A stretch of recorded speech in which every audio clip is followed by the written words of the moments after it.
ran. That's it. Hello, Googans. Beef here. Drew. Drew is just a bird. He wants to fly away. He doesn't know where his home is. Still searching. How is everyone? Welcome in. It's a hump day edition of After Drill. Wild Wednesday. Oh, yeah. The drill today. Especially wild because we got no-showed by our buddy Get Smart John. I shouldn't call it a no-show. He did sort of show. I got a text message from John, very delayed by the cell reception in Asheville, North Carolina, where apparently John's on vacation. Much news to us. He's out of town. So we had a pinch hitter, Get Smart Lauren Brooks. Wow. Pinch hit, and she felt the wrath, and we knew it was coming. She felt the wrath of Dan and Jeff. As much as I felt the last time John was out and I pinch hit, I learned my lesson the hard way. I got crushed, and that was it. Got to be on our P's and Q's now as Lauren Rue is watching. Hello, Lauren. Just hung out with Lauren for a little bit with the Inside the Business doing the Iceman podcast. Not Iceman. Iceman. Wow. Their season is back underway. Dude, if you haven't been to an Iceman game, man, free plug. Fun. Super fun. I took the Petit Filet to a Free few plug, games last yes, but also, we're poor.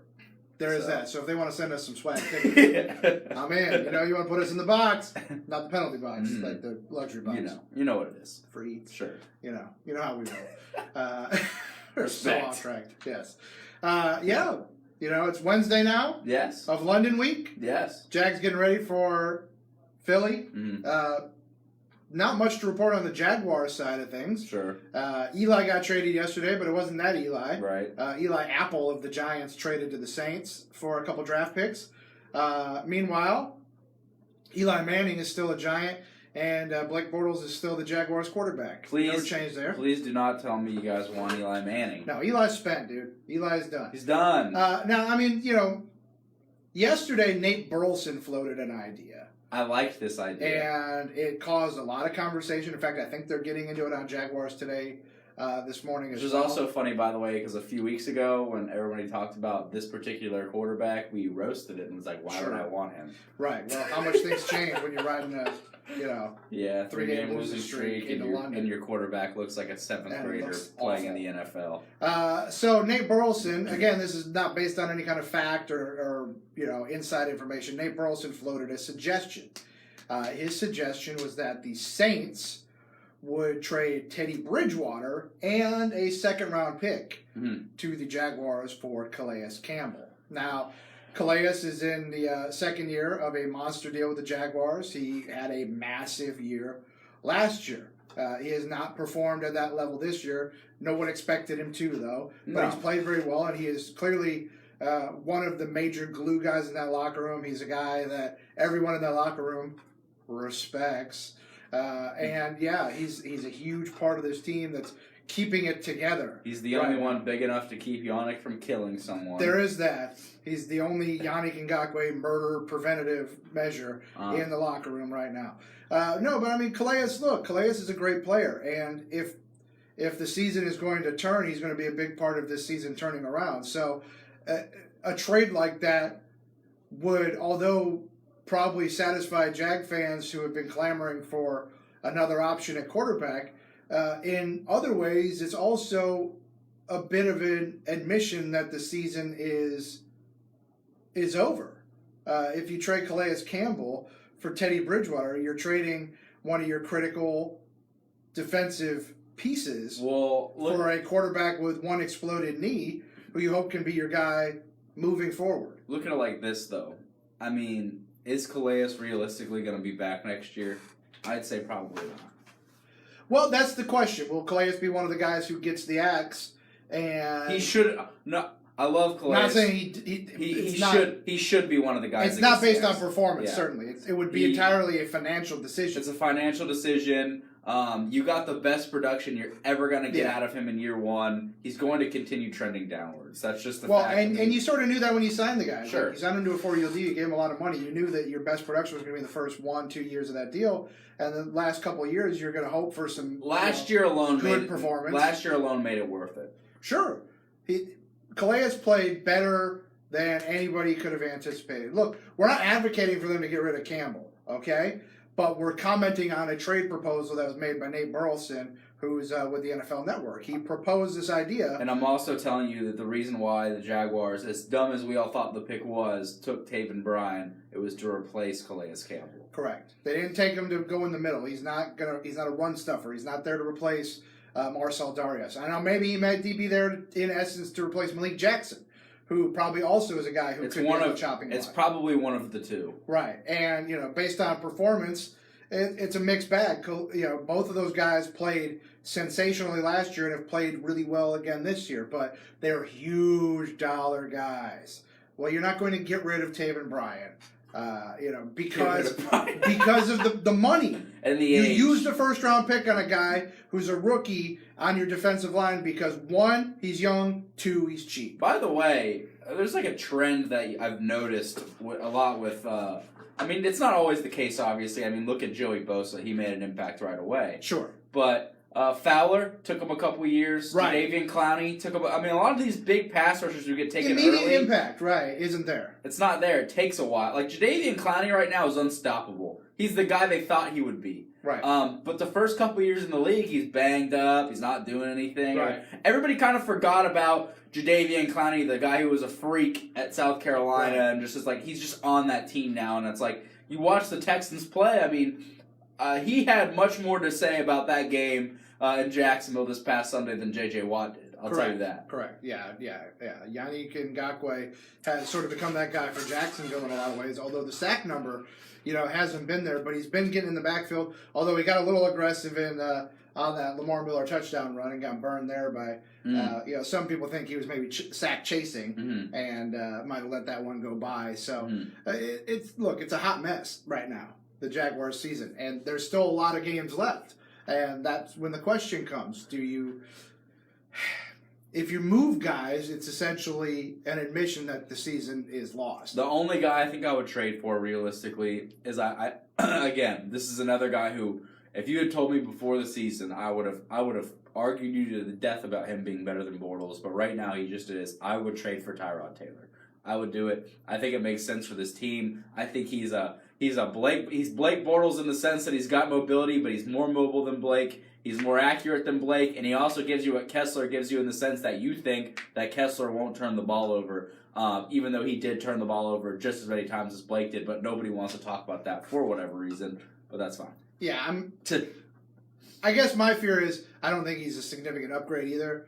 And, he's not. That's why I'm saying my fear is they've spent so much draft capital already that it's hard. I'd give up. My point is, I'd give up like a sixth for him. I'm not saying you go give a third for Tyrod. I guess maybe. I don't know. The whole thing's a mess, but I feel like they're going to ride or die with Blake this year, and whatever happens, happens. And and then you've got decisions to make in the off season. I'll tell you another decision you have to make. And granted, probably not this year, but at some point, if this trend continues, you got to start thinking about Boye. Because he's had a horrible year. He has not had a great year. He looks like an undrafted free agent. He struggled this year, and he's making a lot of money. And look, they spent that money, and it paid off last year. But you can't pay everybody top dollar. They kind of started in the Pittsburgh game. Some guys got to be casualties, and we've talked about this frequently on this show. You cannot pay everybody. Now, at the time, we were talking about guys who was like, obviously, you're going to pay these guys a lot of money. Right.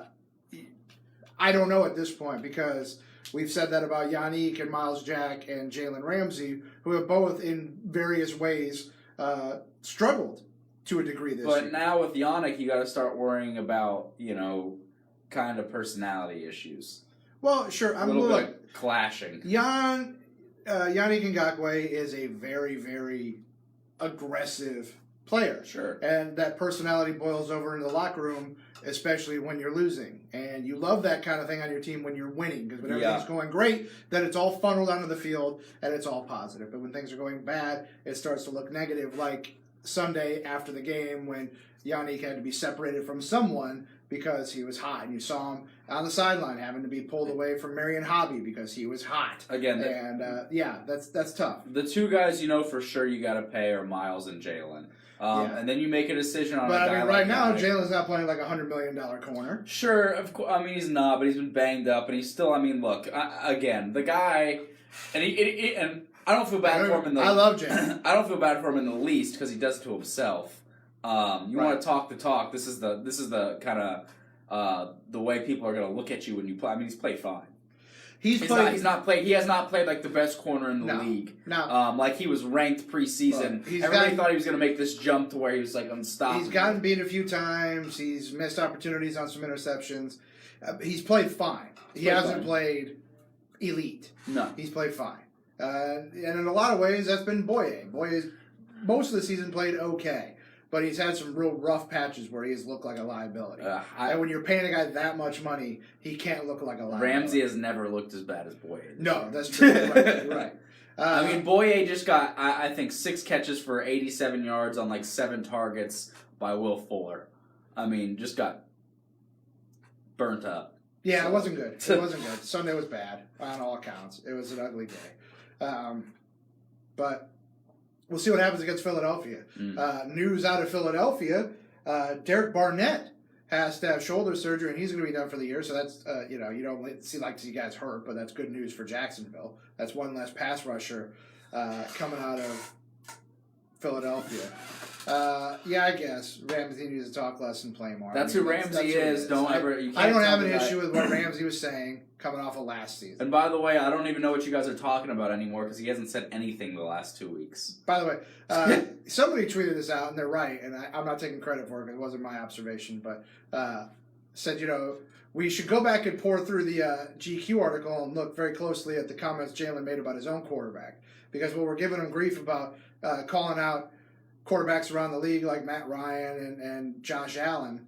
He basically said Blake sucks without saying Blake sucks. He said that that Blake doesn't run against the first team defense. They don't want to hurt their confidence. So which, by the way, I don't think that's true. It might not be true, but man, and looking back on that, you're like, he basically says Blake does what he's got to do. Yeah, it's like you can't say your own quarterback sucks, but I mean. For those of you who are like, like Stephen A. Jalen Ramsey, talk about all the other quarterbacks in the league, doesn't want to play portal. He said Blake sucked. All right, he said it basically multiple times. As much as he can say it. Yeah, I mean, without saying it, he said it. Yeah, and he also deleted the picture of him dapping up Bortles after the Patriots or Jets game or whatever it was. Let's reenact it. I think it was like a. Was it like this? Yeah, and they were like. Yeah. Yeah.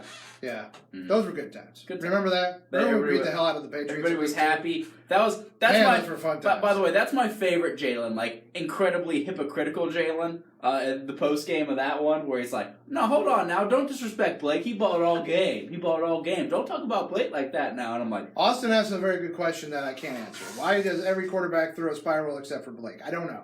I don't know. Because he's not good. He's not. Well, no. I'm just kidding. He's not a natural thrower. Yeah, is what they say about Blake. Which is like I said, the thing that I've now realized, and like I said, I have defended Blake, which I am now done doing. The thing that I've realized is that we've all made so many excuses for him, but really the second where it really slapped me in the face and realized.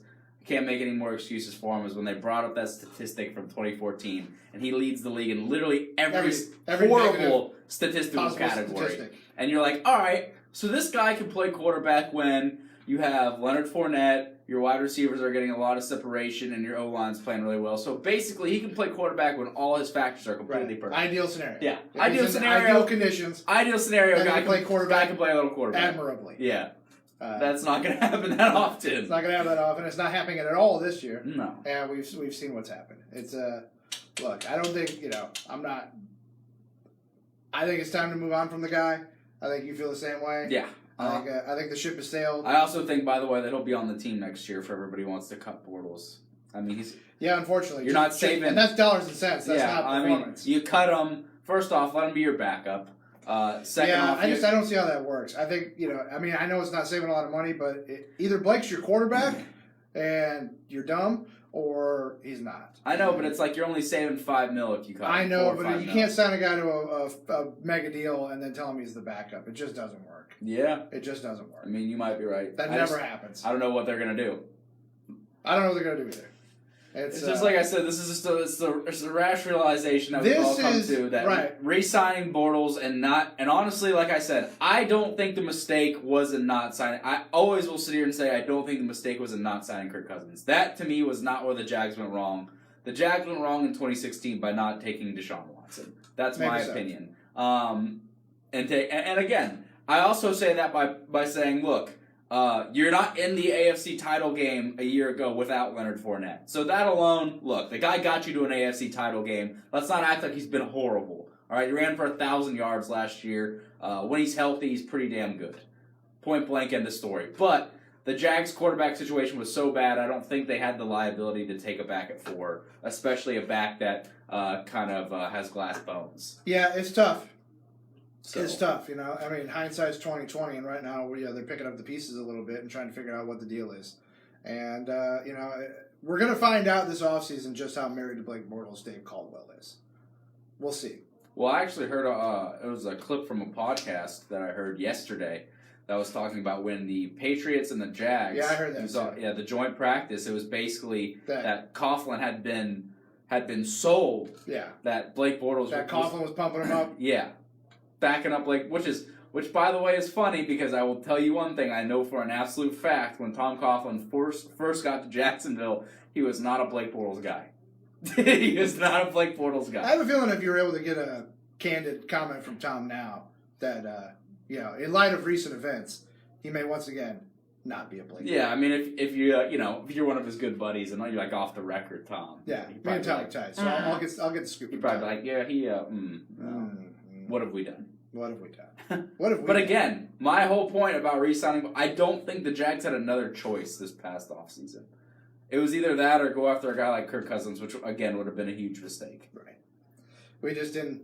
You couldn't foresee. You couldn't anticipate anything to happen this year. Here's the thing. I defend the Bortles of a guy who looked like all last year he was trending upward, and now all of a sudden he's regressed after starting decent. The last 3 weeks he's regressed. You can't defend the guy who's a regressed Blake Bortles. Yeah, it's bad. It's a different guy right now. Whether that be because of no O-line play or not having, like in the podcast, they basically said. Was that Charles Robinson? Yeah. They basically said that the Jaguars have no offensive identity without Leonard Fournette, and that's literally what you've seen. The last all the people who sat there and said, "Oh, maybe the Jaguars' offense is better without Leonard." Yeah, I don't know if that's a real revolutionary thought. No, we get it. Yeah. Sam says that Tom is looking hard at quarterbacks in the draft. I mean, I get what you're saying, Sam. They're not there. Look all you want. They're not there. This is a bad QB draft. And look, maybe your answer is not in this draft. Maybe we're wrong, and I'm sure one of the guys will be good, right? Maybe. One of them might be good. Yeah. But again, none of those prospects jump off the board at you, and you're like, oh boy. Although you know it's funny, the years you think the guys are bad, they're good, right? They're good. Like remember remember how crappy we thought the quarterback class was when Jared Goff and Carson Wentz were the first two picks. Goff and Wentz. And we laughed and laughed. We thought Mariota and Winston was just the cream of the crop. Oh. Which, by the way, again, this will come off biased because I'm an FSU guy. Jameis Winston gets a bad rap as far as his play goes. Like he's an idiot off the field. I won't defend anything he does there. But as far as on the field goes, I mean, look at his numbers. They're really pretty good. The Bucs just suck. And the guy loves crabs. He really loves crabs. What about Nick Foles and Jets? No. Again, it's a trade, man. No, I don't. Look, I'm telling you guys right now, Nick Foles is no good. No, Nick Foles sucks. Look, he Nick Foles had 8 games. Honest to God, you know what Nick Foles did? He did what Blake Bortles did. He had like a good stretch of 3 games that made people be like, whoa. Maybe. And by the way, in a system that strictly worked for him. Right. Look at Nick Foles and the rest of his career. Right. He's not good. Nick Foles with the Rams is who you would get. Nick Foles I'm telling you right now, if the Jags drafted for Nick Foles and he came to throw to Moncrief, DD, Shark, right, and the boys. Right. And Nathaniel Hackett's, it's 3rd and 8, let's run a 6-yard It wouldn't go well. It'd be the same thing. And that's not advocating for Blake. That's just the reality of it. You get Blake with a spiral. That's all people want. They just want a spiral. Well, we have that. His name's Cody Kessler. We have Blake with a spiral. And also minus 5 inches. Maybe we should just sign Denard Robinson back. Let him come play quarterback. All right, guys. On that note, because we're depressed now, we're going to go. I'm probably going to go eat a whole tub of ice cream. Not that I need it, but I'm just going to go eat my feelings. We love you, Googans. Bye.